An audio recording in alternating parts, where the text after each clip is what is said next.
तो गाइज अभी रात के बजत है 11। आज थोड़ा लेट घर में खाना बनल है, कैसे कि मम्मी के थोड़ा सा तबीयत डाउन है, यही से थोड़ा लेट खाना बनैली है। और आज के खाना गाइज बनैले बड़ी, हम दिखाओ तनी रोड़ा सब के देख सकतन जा। एने चावल दे देले बड़ी और इधर सोयाबीन के सब्जी बनैले बड़ी गाइज, देख सकतन जा कितना अच्छा दिखता। और इधर थोड़ा बहुत सलाद काट लेले बड़ी हम खुद से, ठीक ना। आज खा के गाइज बहुत अच्छा लगे वाला बा, कैसे कि आज मम्मी के हाथ से कुछ अलग तरीका से सोयाबीन के सब्जी बनैली बड़ी। और ये गई मसाला ले लेनी। आहा, क्या गजब स्वाद है गई। तो कितना अच्छा कलर दिखा था, देख सकत अंजा। और चावल बासमती के है, और काफी ज्यादा। ये चावल हम मॉल में से ले आई रही, ठीक ना।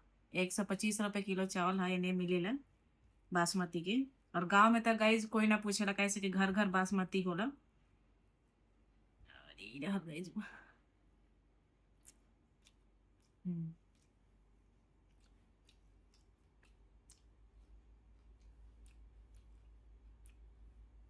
एक नंबर का टेस्ट आता है।